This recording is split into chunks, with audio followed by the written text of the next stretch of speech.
Hey guys, give everybody a moment so you can make it to the live chat.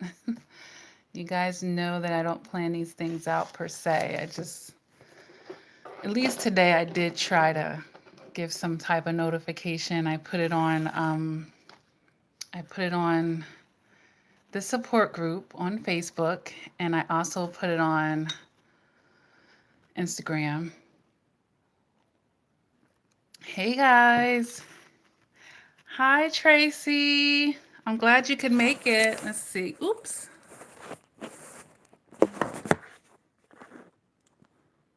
Oh, wait, I locked my screen. I'm trying to figure this out. Is this, do I have to keep it like this? I'm trying to figure it out. Do I have to keep it like this? Hey, Iris. Hey, Just Be Real. Hey, Terry. Welcome to the channel. I guess I gotta keep it like this. I was trying to do, I guess landscape. That's how I had it, but it went live so quick. Hey, Dancer.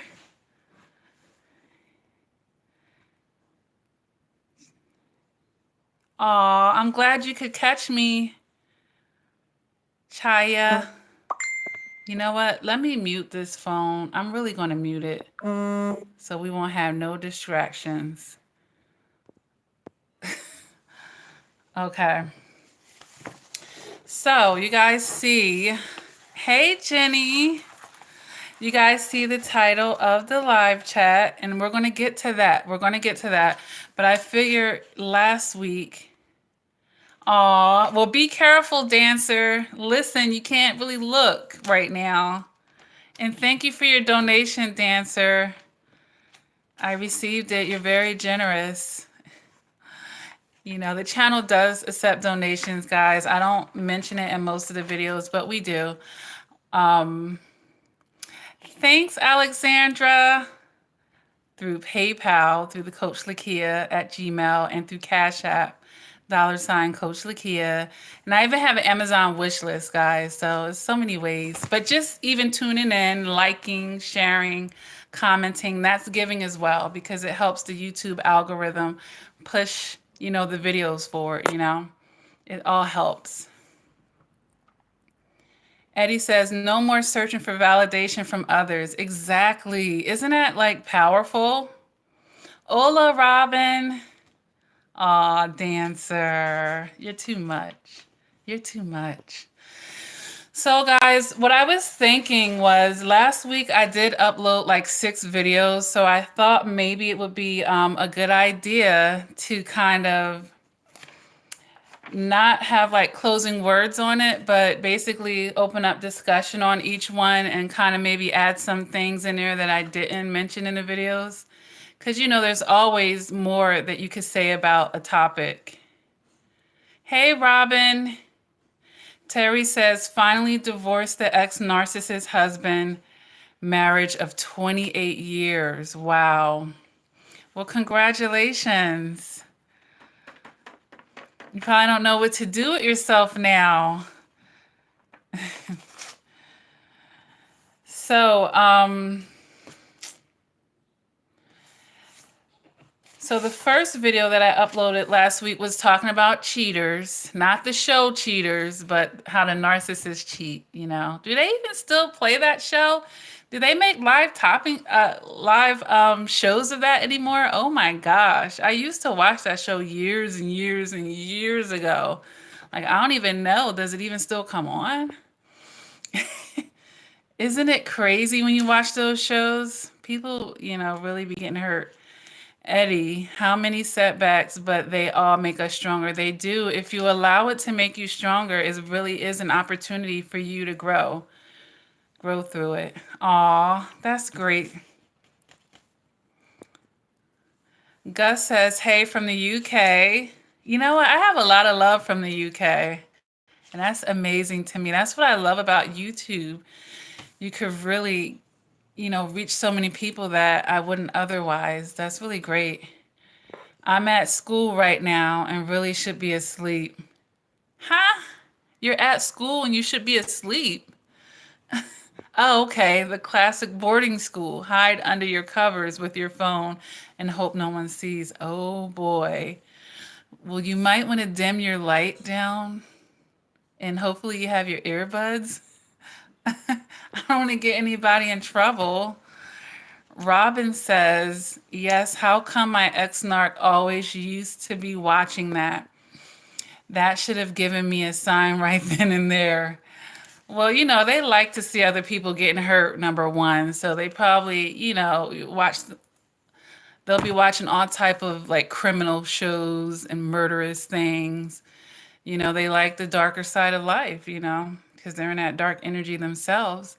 It probably brings them joy to watch other people being busted for the things that they're doing. Terry says, it's been a year and this feels beautiful, getting my self-worth back and setting boundaries. Yeah. Yeah. All right, guys. I'm going to come back to the thread, but I'm going to jump into here as well. Cynthia says, I was taught you do not give to get. But with the narcissist, all they did was give and get. Wait, with the narcissist, that's all I did. I'm sorry, your comment jumped away. But with the narcissist, that's all I did was give and get exploited. Okay. So you gave and you got exploited for it. Yeah. Get so drained and confused due to the gaslighting. Yeah. Yeah, I'm wondering if I should just jump into the topic of the live chat first. I wanted to try to recap the other videos. I don't know. We could go either way with it. We could quickly recap the other videos. We could jump into, people that are getting tired of giving and not receiving, just kind of talk about that some. Okay. Let's just recap the other videos because then we could just stay on the topic, But as far as the cheaters, I don't know who got to watch that video, but it's uploaded. It's only a 6-minute video, and it's basically one major reason why the narcissist won't stop cheating. And basically, I was saying in that video that they're always going to choose passion over stability. And what I'm going to say about that I didn't mention in the video is ultimately that's boiling down to different values, guys, and different agendas. Even if they're telling you in a love bomb phase that, they're pretending, they're mirroring you, right? And pretending to be just like you and share the same values, ultimately they have different values. And ultimately, of course, they have a different agenda. You're going after this real relationship and they're going after supplies. So it's very easy to cheat on you if I'm not even emotionally attached to you, if you're just a thing to me, if I'm just using you for something, right? It's easy for me to cheat on you at that point. My heart and my emotions aren't tied into you on a certain level, and then different values as far as, monogamy and loyalty, obviously their definition of loyalty is different. In monogamy, they want you to have those things towards them. But, it's a double standard with narcissists, So I just wanted to say that about them. And everything is dispensable with them as well. So that's why they can cheat and jump ship. You're looking for a happily ever after and they're just dispensable. Everything is dispensable. Even if they're marrying you, you would think, well, they married me. No, that meant that marriage was a good idea for that day.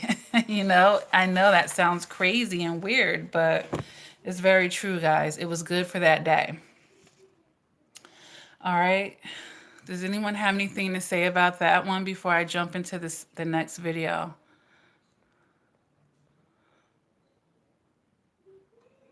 It's been a year in this. Okay, I read that one. Cynthia Bio, we're going to get to that very soon. Okay, sweetie?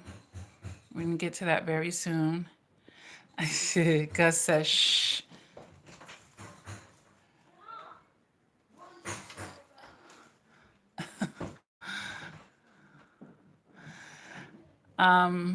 IKEA says if he gets it in his mind to stalk me again, he will be the one getting discarded.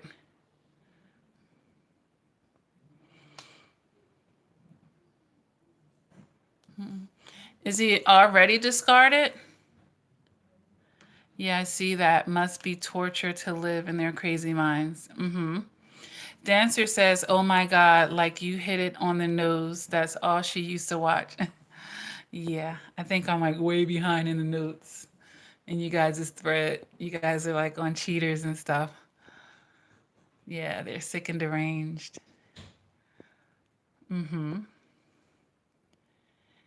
Gregory, hey, I see you made it. Finding the strength to resist them taking and me giving, practicing my emotional maturity and learning to love myself. God bless. Yeah, we're going to get into that very soon, Gregory. We're going to get into that very soon. Yeah, Tracy's was a serial cheater. So the second video that I uploaded, guys, was basically talking about how to stop getting used and, played in a certain sense. And it's basically stop letting them set you back in life. And in that video, oh my gosh, let me just show you what my clipboard looks like. I don't know why I do this to myself. And then when I come on a live chat, I'm like deciphering everything that I wrote down in this cluster. It's like, whoa. So, basically that video was talking about mutual exchanges. And when you meet someone, really balancing out what they have to offer you and not just what you have to offer them. The video talked about emotional manipulation and how narcissists are opportunists. Okay. And basically how everybody can't sit at your table, guys. Everybody is not worthy of sitting at your table. We all know that narcissists want the most without doing, if they cannot do anything, they probably wish they didn't have to love bomb you. So, and then there's something really important that I want to point out that I didn't point out in the video, actually. And it's what can you really learn from a lowrider? I watched a video made by 50 Cent. It's a channel called My Come Up, and it basically, a lot of successful, considered by American standards, successful people are interviewed and they give some words of advice. And I seen this video like years and years ago. Like this video was probably 8 years old at this point. And he said, my grandfather told me, what are you going to get hanging out with this guy on a corner all day? What information can he have for you? So when you're hanging out with a narcissist that's vibrating so low in energy and just full of all this ignorance, what can you really learn from them other than what you don't want? You know what I mean? Like they have nothing valuable to offer. And that's why they have to be those energy vampires sucking off of you and, anything good that you have going on. So not getting played and used is basically going to boil down to your self-worth, your standards, your boundaries, and your emotional maturity. And all of that's going to work together with that. And in the video, I said, are they trying to come up with you or off of you? You know what I mean? And that's something that you have to determine with people in your circle. But when you're operating from a need, a desperation to have this person, your vision is not going to be really blurry when it comes to stuff like that. Yeah, Cynthia. We lose touch with ourselves. Sherry says, my husband was this when I was diagnosed with MS. He wanted to live his life. We sent our last daughter to college. He was out, 23 years gone. Yeah, it's always going to be about them. Alexandra says, it's truly amazing. They bring nothing to the table and expect everything from you and still cheat even when you're good to them. Unbelievable, right? To a sane person, it's unbelievable. But to an entitled person, to an entitled, disloyal person, it's very believable. So the next video that I uploaded, guys, talked about, it was a 2-part series on not chasing people. And you can understand or see the pattern in your relationship with the narcissist at that point, how you were chasing them at some point and throughout the relationship. All right, because even when you're just involved in that cycle of abuse, you're chasing them to get back to the love bomb phase, you know. And the dysfunction in that is you feel like you're chasing love, but you're really just chasing something toxic. You know, you think you're chasing love, and that's, you know, the bamboozle right there. So in the video, I pointed out how exhausting that is, and how it actually makes you unattractive. Honestly, if you want someone to chase you, the best thing you can do is to not chase them. I'm serious. It sounds like a reverse psychiatry, perhaps, but the best way is to not chase them, especially with a narcissist. They'll be like, wait a minute. Even if they discard you and you have absolutely nothing to say about it, if you're silent, they're going to come back to you, because it's going to, like, this person didn't argue. This person didn't seek closure from me. This person didn't question me. And now they're just on social media, moving on with their life, seemingly unbothered. They're going to actually come back to you. Is when you do chase people, they fall off. I'm serious. Even if they're not a narcissist, the best way to get someone to chase you actually is to not chase them. Even when you really want them, just don't chase them. So I'm trying to see what else I wrote here. And then, you know, we chase them for different reasons. For some of you, that may have been chasing them because you felt like you were chasing them for love. Others may have been chasing for closure, you know. And then what I wanted to add that I didn't say in the video is sometimes you don't know that you're chasing them, you know, because we think it's being loyal and dedicated and holding things down, you know, because of our perceptions of what a chase is and what a chase isn't might be a little blurry, you know. And then if you want to get even deeper below the surface, what you could be chasing a person for could be a whole lot more psychological and less material. You know, you could be chasing them for your self-worth, you know, chasing them for your identity, you know, for those of you that got married or really enmeshed in that relationship. So, you know, just really thinking on a deeper level of what you were chasing them for, you know. It may be a whole lot more psychological and deeper than you think, all right? You know, acceptance, validation, and attention. And the other thing that I wrote here that I didn't mention in the video is sometimes, you know, if you want to also think on another deeper level, that chase was triggered by something. So something happened in that relationship that's triggering you for the chase, you know, and chances are it was present before the relationship, but, you know, you were triggered into that chase by what, you know? Was it a feeling of, you know, being rejected, a fear of being single or alone or divorced? You know, did it take you back to a childhood wound? You know, there is a trigger for someone to be chasing something. But just know that it's basically putting something on the throne at that point. You're putting something on the throne. Even if it's subconsciously, you're putting something on the throne at that point. All right. But what I want for my survivors is to, you know, want to be reciprocated. And we're going to get even more into that once we get into, you know, being tired of giving and not receiving. All right. Let me just check the chat here. They hate being ignored. That's true. Dancer says, Lakia, I never chased her though. So am I different?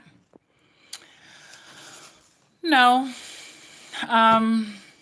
Sometimes a narcissist, sets their eye on you, of course, and they could chase you and you give into it, but somehow they're still, manipulating the situation to get what they want.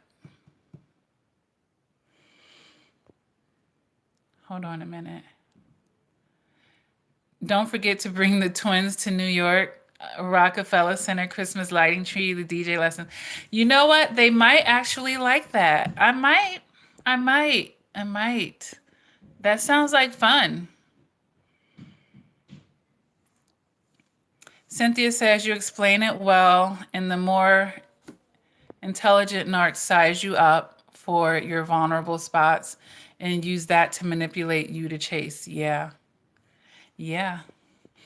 Because, once you feel invested in something, you're not you don't want to walk away from it as easily. When you're the one that was doing all that giving, that starts to pile up, right? So the next video, guys, that I uploaded was the narcissist storm. And some people were like, "What's the storm, Lakia? What's the storm?" The relationship itself. I mean, the love bomb phase may not feel like the most brutal part of it. Maybe that's not the eye of the storm, if you will.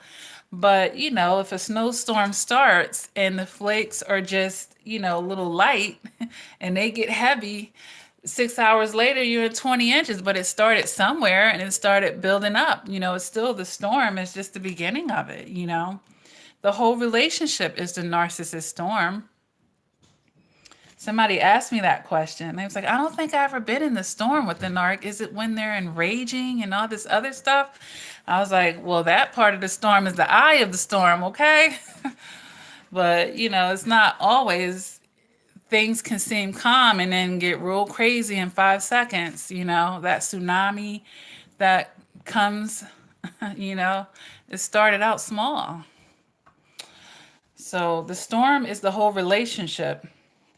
But, in the video, I obviously suggested to go no contact and ending it and getting out of the storm because, when a storm is coming in real life, you're always told to get away from it, to prepare for it, to seek shelter and, all these other things. No one tells you to go out and battle with the storm and get in the midst of it and try to go against Mother Nature.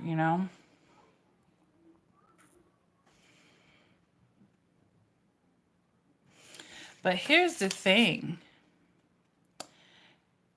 Engaging the narcissist always leaves the door open for something else to happen and typically more offenses to come your way. So that's what we have to really keep in mind when we're engaging them. And that's what happens when we stay out in a storm. And in the video, I said, what happens when you don't leave the storm? You could lose a lot, including your life. People get that notification, hey, a level 5 hurricane is coming. You have to evacuate the area. And they're like, I don't believe it. It's probably only going to be a level 1. And then it comes, some really bad things can happen if you're minimizing it and if you're not taking it serious, guys. So, I'm talking figuratively right now, but just, relate that to staying with a toxic person. Be thankful. People have lost their life. I feel something on my freaking mouth. I feel it, but I don't see it. It has to be like one strand. So, and then in this situation, just learning how to have nothing to prove. Like sometimes we just have something to prove to other people, but what we got to realize is they're not even worthy of proving anything to. And you've proven enough. Haven't you done enough? So we got to have a stronger walk away game. That's what a lot of survivors don't have. We've been conditioned to give and give until you on your last breath. You need to learn how to scope out a situation early enough to find out, you know what, you're not even worth a second date. Or you know what, you're not worth going to the next point. You know, I'm going to have to drop you off here. That type of thing. You have to become better with that, because you're going to waste a lot of energy on people who don't deserve it if you don't become better in that way. Okay? So that comes with limits and boundaries, having limits and boundaries. When you have a limit on something, like, oh, if somebody is this way, you know, deal breakers, perhaps, you can nip that in the bud and not stay in a storm with somebody, because you're just stroking their egos, guys. Let me go back on here. Don't they? Care Bear says they hate paying for stuff. They generally do. They really do. Aw, thanks, Tracy, sweetie. Aw, thank you. Hey, KD. I'm so glad you caught the live chat. Hey, Tanya. Yeah, the love bomb. I'm trying to 1967. G Henso. He says the love bomb stage was crazy for me. Hold on, it just got. I was hooked like a fish. Now she's love bombing another fool while married to me. Woo. Well, yeah. I made a whole video debunking the love bomb phase. If you guys haven't watched that, you might want to watch it, okay? Because we go right into the player's book for that one. So the next video, guys, that I made was the narcissist's other sicknesses, you know, because I wanted you guys to be aware of, although, you know, we want to learn about narcissistic abuse, which is NPD, narcissistic personality disorder. And chances are the narcissist suffers from other conditions and other illnesses, mental illnesses that, you know, are coming into play as well. So NPD falls under cluster B, guys. And along with that, you have antisocial, which is APD, and borderline, which is BPD, and histrionic, which is HPD. And I'll tell you what each one is. The antisocial is someone that basically disregards the rights of others.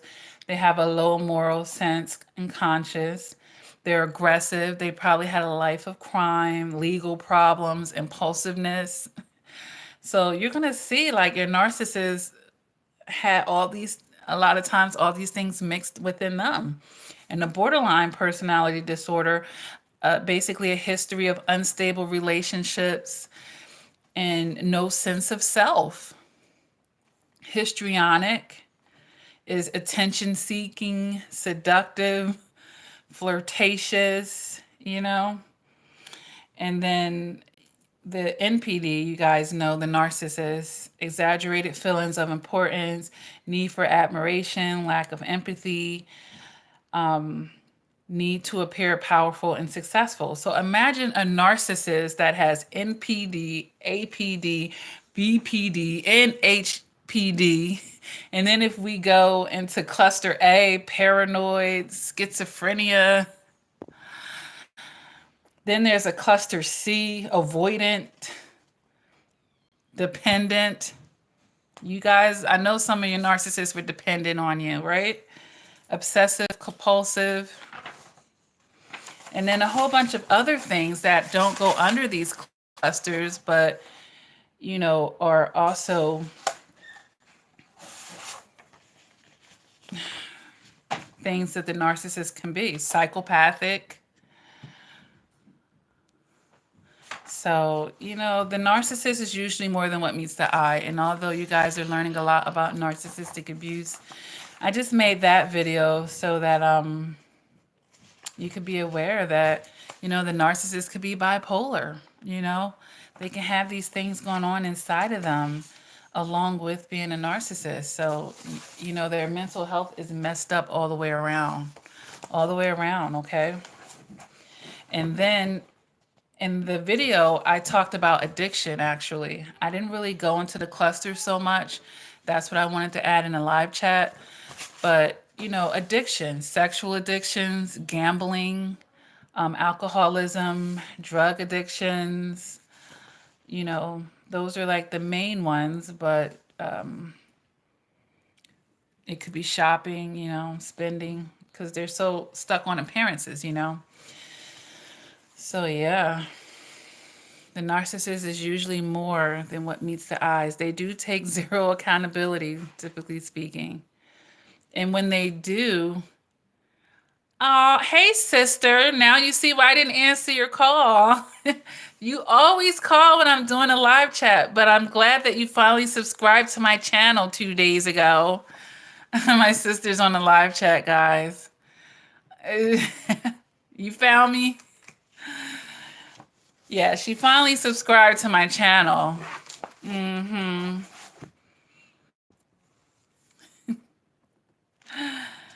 Iris says we were chasing a false dream. Absolutely. We have to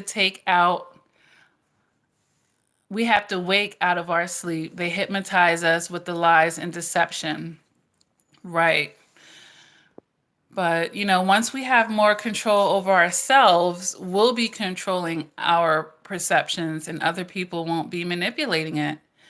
You know, that comes with not prematurely attaching to people so that you can stay objective when you're getting to know them. And just period. Because you guys, a lot of times survivors, more than it's attaching and enmeshing yourself with other people, it takes away your individuality, basically. So now you're looking through a lens and it's not just your own lens. You're considering them and everything that they're saying, and it's manipulating your own views. Your core values and everything, that's yours. I hope does that make sense to someone? I'm trying to explain it. The next video that I put up was how the narcissist calculates supply. And, they're always calculating it. That's why they're shifting people around, trying to see who they can get from who. And they're prioritizing people over that way, basically, or through doing that.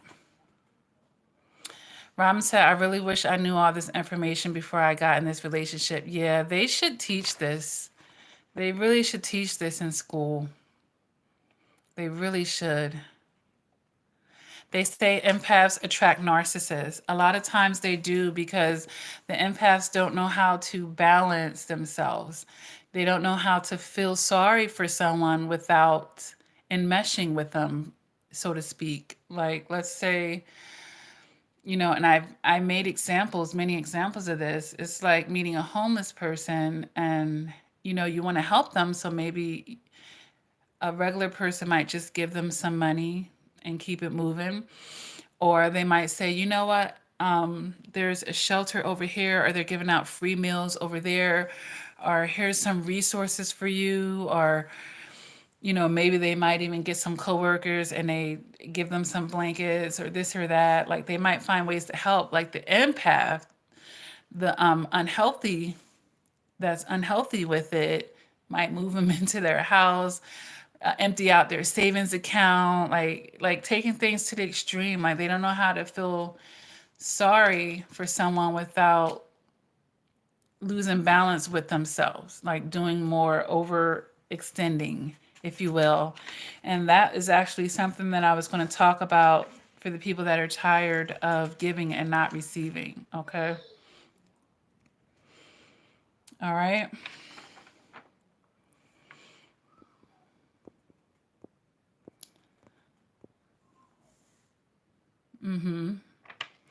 That's true, Alexandra. Yes, they're transactions, and that's a very good word. They're calculating transactions. So the sixth video, before we get into the topic of the live chat, was about shifting your energy, guys. And I was stressing over and over how you have to let go of the toxic energy that you accumulated while you were with the narcissist so that you can make room for positivity to flow in your life, okay?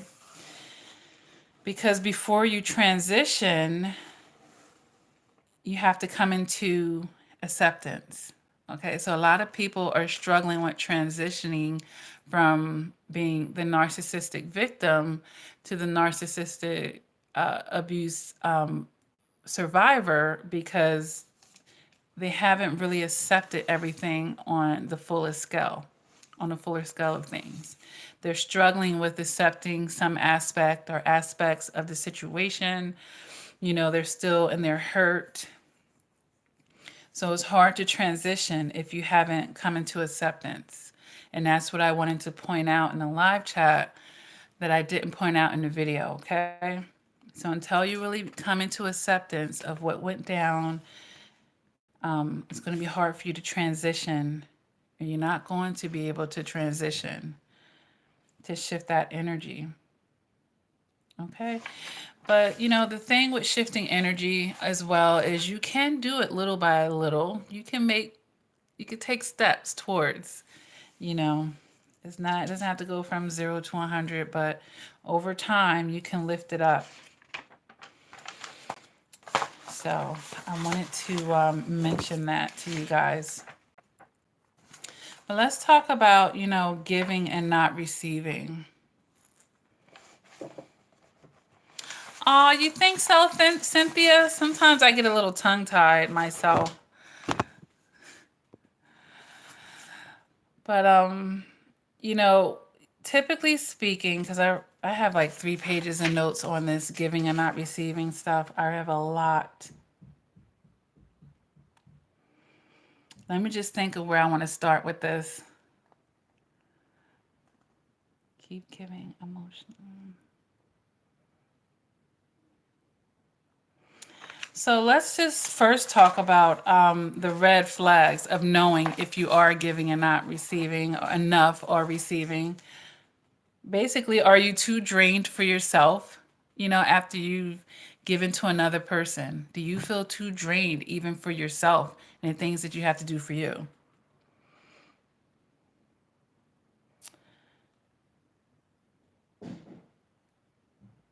Do you feel emotionally empty?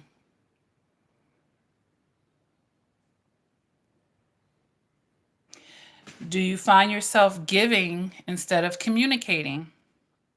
Are you afraid to stop giving because they'll leave or get mad?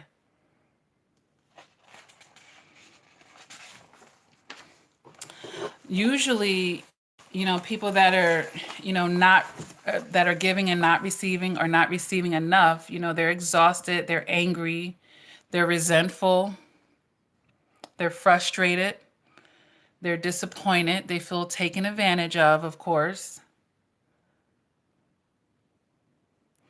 And you're basically sacrificing your own needs on behalf of others, and it's unsustainable because you're going to hit a brick wall eventually because you're going to exhaust yourself.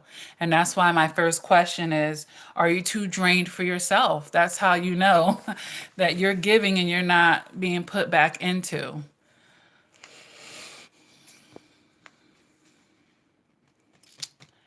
Paolindo, hey, from Italy. Aw, I've always wanted to go to Italy. Number one, I love Italian food, but I've always wanted to take that boat ride. I think it's so beautiful there. Very romantic. Tracy, yeah. The bare minimum. They will do the bare minimum. They will really do that. You know, and a lot of times, so we talked about symptoms. Basically, we just listed the symptoms of, to let you know if you could possibly be one of those people. But a lot of times we're doing this out of a desire to be accepted, a desire to be approved of, a desire to make a relationship work, a desire to prove worthiness, a desire to prove love, to prove a care or devotion, loyalty. And actually, some people are giving and not receiving because they're doing it to control their image as well. To show that they're a good person. Sometimes that's like a hidden layer of it, honestly. but because you're not being reciprocated and valued, it's falling on deaf ears. Because usually a person that's giving and not receiving is actually bad at receiving. Yeah, that's a layer under there. And you might think you're good at receiving, but typically a person that's always giving is typically bad at receiving.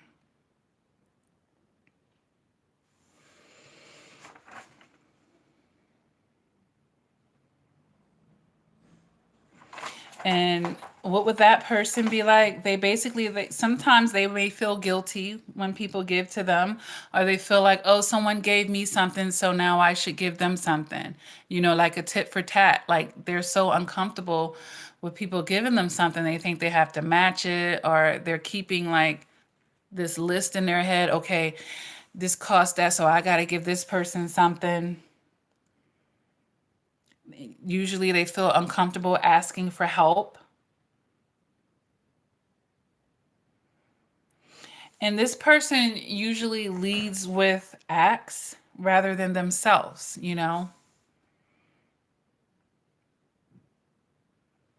And they feel like they always have to be a giver, been conditioned to put others before them. And this person might excessively apologize when they can't give. Maybe you may be in a situation where somebody wants something from you and, it's just you can't do it, you know? And when this person can't do it, it means they can't put their house up, like this person would give you their last. So for them to not be able to do it, the excessive giver, they will go above and beyond too far. And they're excessively apologizing when they can't do something, like they're wrong for it. And a lot of times people are given to have an exchange for love, admiration or likeness, acceptance. All right. And something else I wanted to point out about this, there are 5 love languages, and it's possible that you could, that you could have the acts of service part of the love language and be out of balance with it. So that's basically overextending, because the other 4 are words of affirmation, physical touch, receiving gifts, quality time, but then there's acts of service.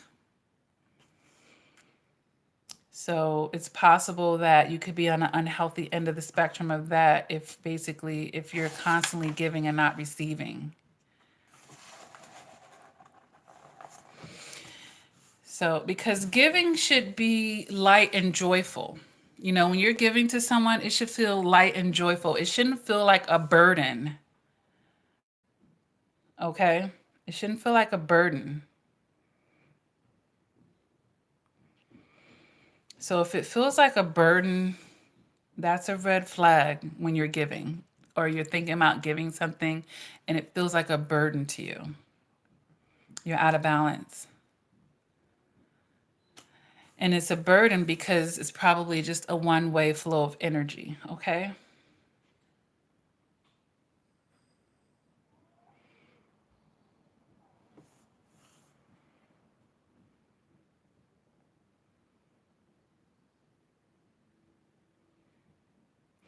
And then this is an interesting fact that, just something that, I was in deep thought about it for the video.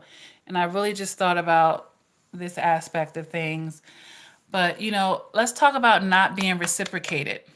Because earlier I said that word trigger. Now, not being reciprocated, in a healthy person, it'll trigger withdrawal. Because, like, okay, this person isn't reciprocating me. I have to stop right now, to protect myself, or I need to, we can have a conversation perhaps, but it's going to trigger a withdrawal, or it's going to trigger some type of, I'm not going to keep going. But then there's the other group of people where not being reciprocated will trigger a greater effort. And when this is happening, you know, obviously this is also going to set you up to be giving and not receiving. Okay, now this is what's happening with the narcissist over and over if you really think about it. Okay,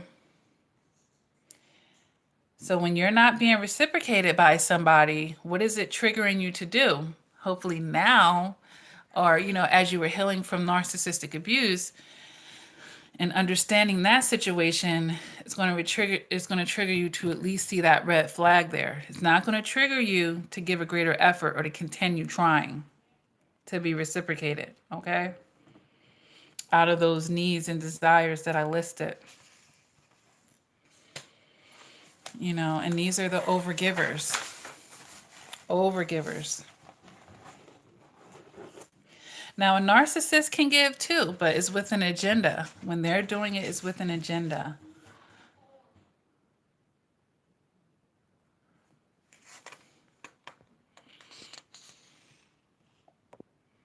So if a narcissist offers you something, honey, you better bet your bottom dollar. They want something 100 times more from you. Trust me on that one.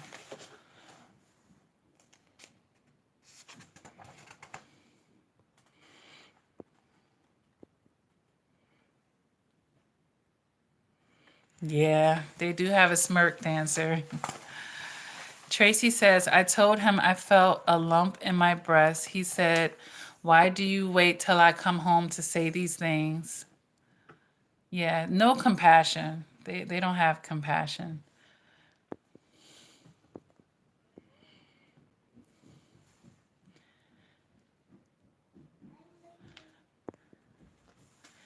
Yeah, I can do that, dancer.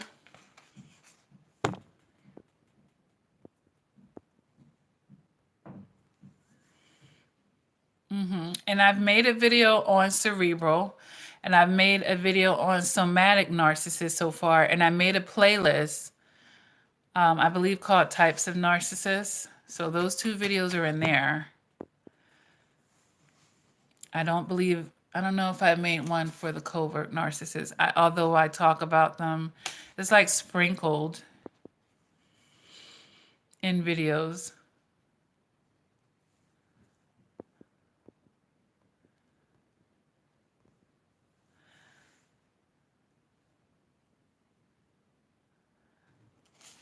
Okay. So, you know, the other thing that I wanted to point out here is when you're an overgiver, you're going to be aligned with takers. Your energy is going to align with a taker because they're going to want the overgiver, you know. And I know that sounds really simple, but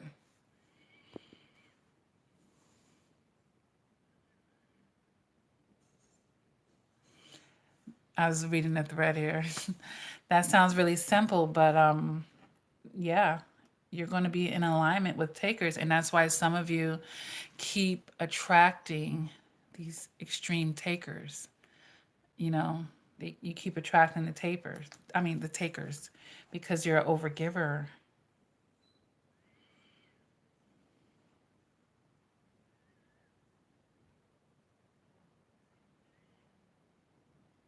Okay.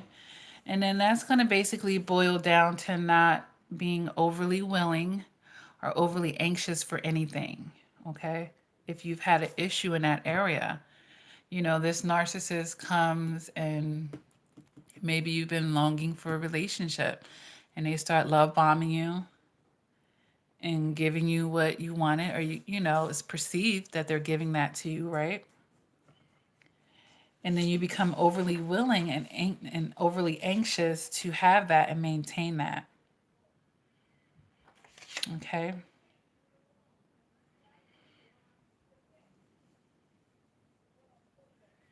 So you have to really think of the driving force behind your givings and learn not to be hasty, to be gradual with people. And let them earn it. Let them earn it. And you don't want your driving force to be out of a need or desperation, okay? And I also don't want you to be skipping any major evaluating aspects in your relationship when you generally meet someone, because you're automatically going to be overgiving when you get with someone that you're not equally yoked with. You know what I'm saying? You starting a relationship with someone that's unemployed, for instance. So you're automatically putting yourself in the position to be the overgiver because they don't have financial means, for instance. So you don't want to skip major evaluating aspects, you know.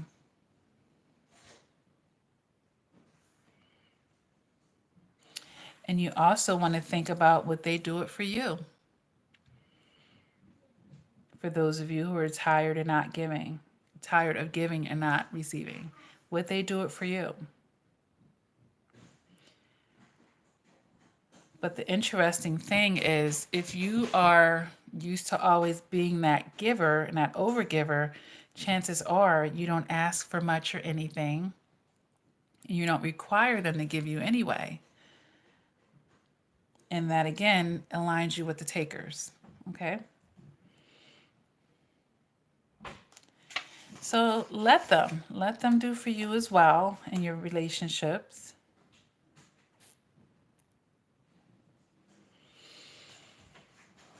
And, you know, be okay with receiving. Goodness, receiving is nice. Receiving is nice. You know, are they generous and kind and giving like you are? That's something to consider. Because if they're not, you're just with a selfish, you know, self-centered, whatever, you know, you're with a taker. And that just keeps you in a position of being the giver as long as you're with them. Okay. Is this helping somebody in the area?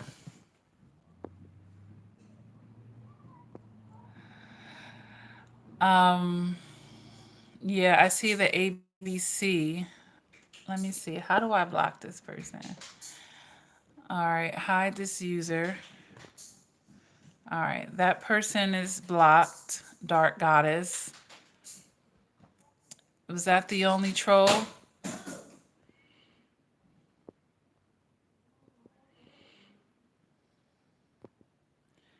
The ABC, ABCD is gone.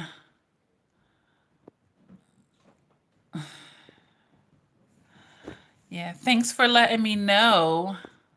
I mean, I seen them say something earlier.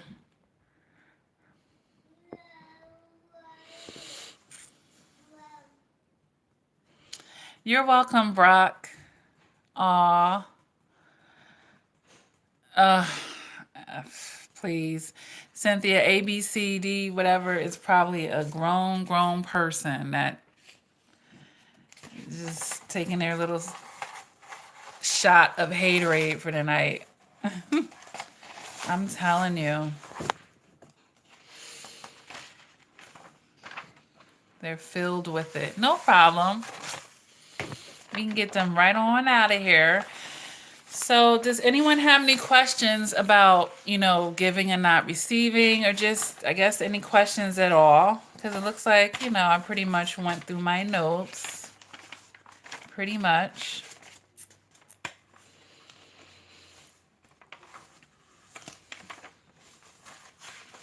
So I do offer coaching, guys, one-on-one coaching, and I do it through voice calls. I do Skypes, and I do FaceTimes through WhatsApp.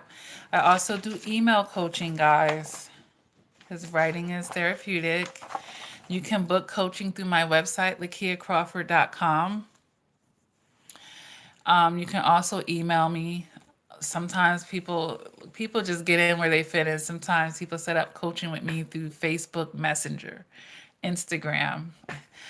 I have the support group, guys. And I see you, Brock. I see your question.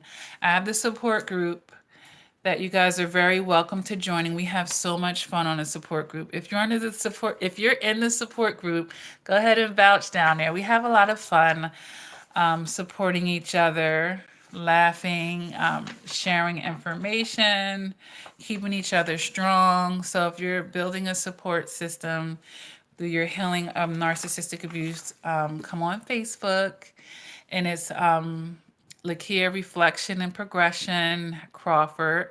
That link is under, it should be all of my videos, but if you go to my About page, and it'll be under there, okay? If you want to join the support group. Brock has a question. Why are the narcissists so believable? Because they're lying and pretending. And I said in another video, or maybe this was just a stat, I know I've mentioned it in videos, they're really good with initial or short-term impressions. All right, so they lie. They lie and they manipulate. They're habitual liars, and they've been doing it all their lives, so it makes them become good at it, at least in the short term. So they're just believable early on, but once they can't sustain it because it's not really them.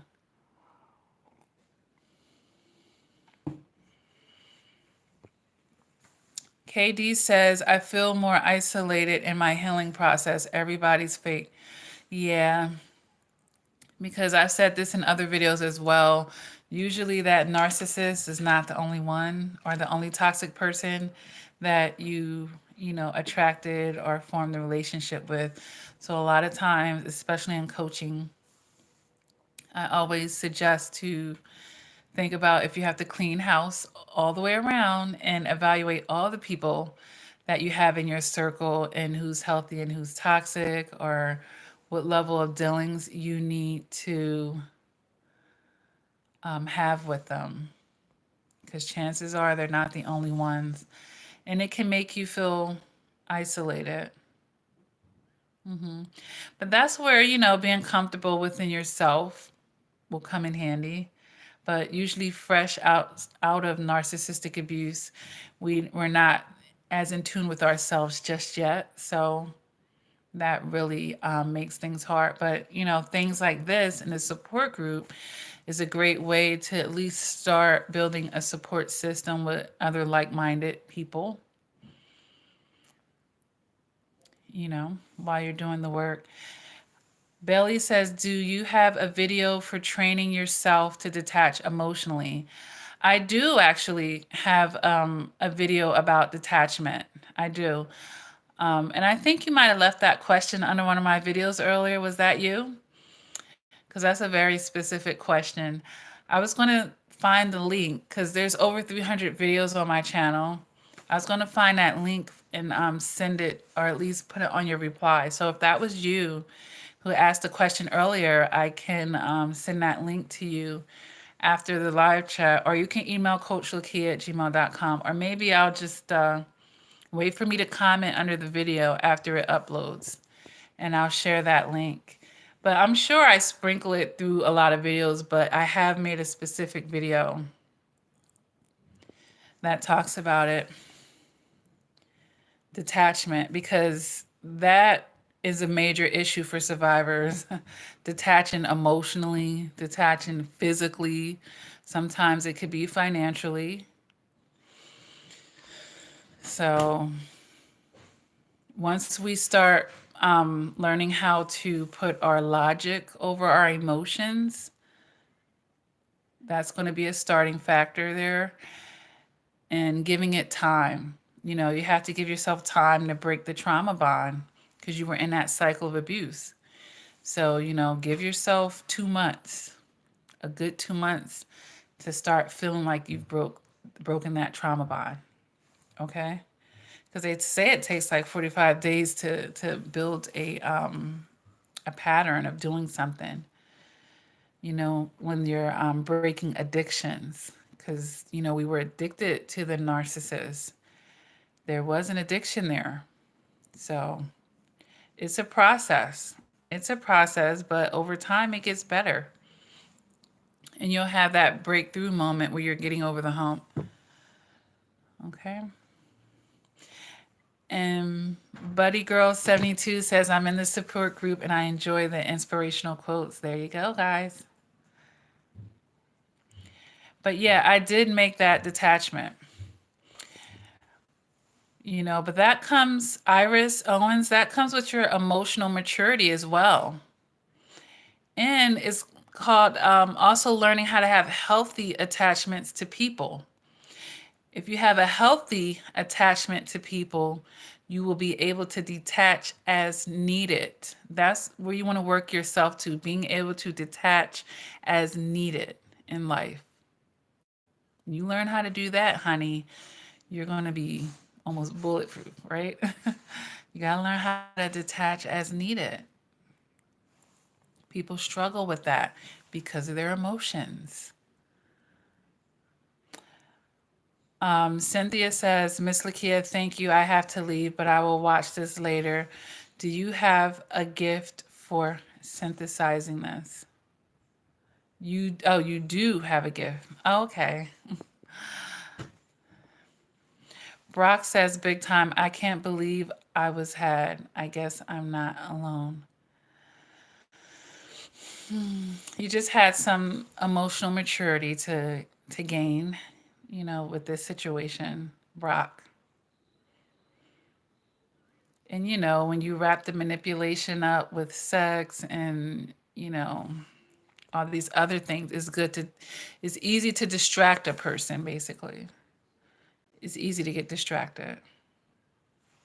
She made me feel like I was the crazy maker. She's convincing. Right. But you have to have your own mind. You have to have your own mind. That's why, once you guys heal from this and get solid in your mind, keep it. Keep it. Do not hand that power over to anybody else. You'll be manipulated.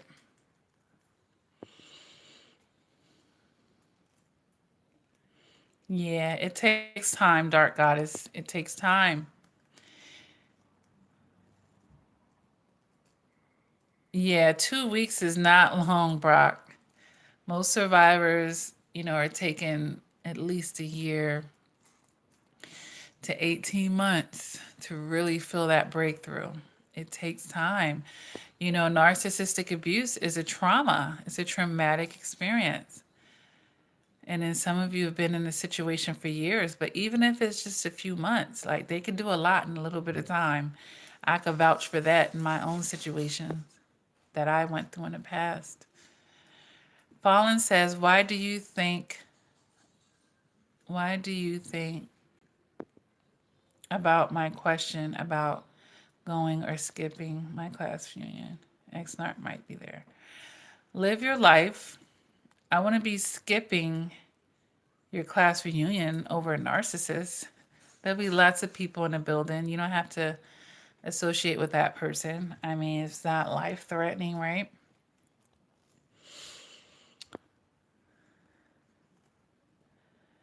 Feel worthy. Feel worthy that you deserve to be a part of your class reunion. Take them off the throne and make them this big. You're making the narcissist too big. The best thing you could do is live your life and strut, okay? And be really unbothered. But once you can sincerely get to that place, you've made some progress, some substantial progress. I think altered your life enough probably in the relationship with the narcissist. So if you want to go to the class reunion, if you were excited about it before you found out about the narcissist, I would want you to go and have a good time and not make it about them, but make it about I'm assuming your high school reunion or something, or college. Make it about your hard work and what you did. We make it too much about them. Too much about them. Okay. Pamela RN says, Lakia, thank you so much for helping me get through being discarded by the love bomber I thought was my soulmate. I hear you refer to this all the time. Can you explain what you mean by shadow work? Yeah, shadow work are the dark aspects of ourselves that we need to work on.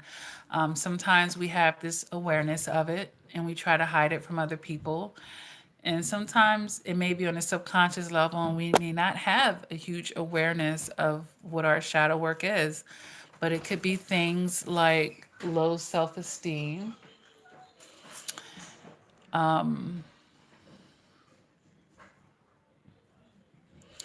It could be things about low self-identity.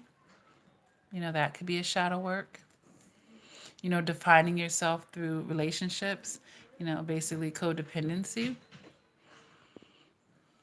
Basically toxic thoughts and behaviors, patterns, addictions, things that are in the shadow, the dark side of yourself that you're not happy about, that you try to hide from other people, or maybe even things that, like I said, you may not even be fully aware of, that is playing out in your life over and over and causing you or preventing you from getting the happiness, the peace, meeting your goals, stability, is preventing you from those things because you have some toxic ways that need to be worked on or eliminated, that type of thing. That's what shadow work is, basically. Hey, Angie.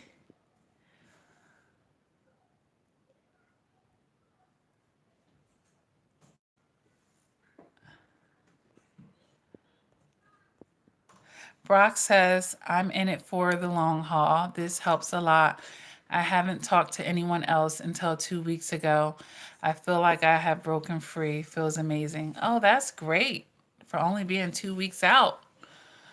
Okay, well, I made a lot of videos on healing from narcissistic abuse as far as the early stages and what your expectations should be, you know?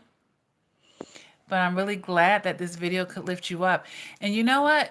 Which reminds me, I want to tell you guys about the motivational playlist that I have for survivors of narcissistic abuse. That playlist has over 30 videos, uplifting videos for the days that you're feeling triggered, you don't want to get out of bed, you're feeling angry, you just feel like you're in a dark place. That's a great playlist for you to, keep in your back pocket. You can do that and then come on the support group, right? And express yourself there. Other survivors will hop on the thread and lift you up as well. So I highly recommend that playlist, though, the motivational playlist. It helps you with your perspectives. Because, healing from this, yep, baby steps. Healing from this is going to have a lot to do with how you're perceiving things. And a lot of survivors' healing comes through learning how to rewrite what they thought was going on and how they're perceiving the situation, generally speaking. Okay? Baby steps. That's right. But there's still steps. And before you know it, walk the mile in them baby steps. And you'll be able to see, where you started and where you are now. And be proud of yourself for any progress that you make, all right? It's really important because we get hard on ourselves for going through this situation. But, we have to redefine what success is. Everyone has this blanket success definition of success in life. But the funny thing is we all have our own individual paths. We all have our own individual paths. So what my success is not what your success is. You know what I'm saying? On the simplest level, someone could be over here living in a mansion with a 5 cars and they're feeling successful. And this person over here could be in this 1-bedroom apartment, on the bus, but they're feeling successful. They might have been an addict. They overcame their addiction. They're independent right now. They're strong in their mind. They're filled with self-love. That's on their journey. That is their success. And I think, everybody needs to stay in their own lane. Learn how to stay in their own lane so that they're not being so hard on themselves for going through their own journey in life. And define your success in your way. What's successful for you? This all comes with being strong within your own self. You know what I'm saying? Too many people are so hard on themselves because they're letting other people dictate what success is or what they should be doing and who they should be doing it with and how far they should be in life. Like, we have to get strong within ourselves. Once you do that, you will be free as a bird, almost as free as a bird. You know, they could just fly away. Anthony says she left a bottle of aspirin at my house. I had a headache and I decided to use one. I discovered medication mixed in it used for treating an STD. Why couldn't she tell me? I loved her at the time. Because her false self didn't want to feel dirty or anything like that.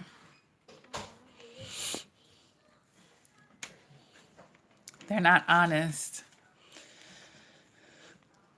Brock says, I'm on the side of the dirt and making progress. That's success for me. Absolutely. And be proud of that. You know, a lot of people break.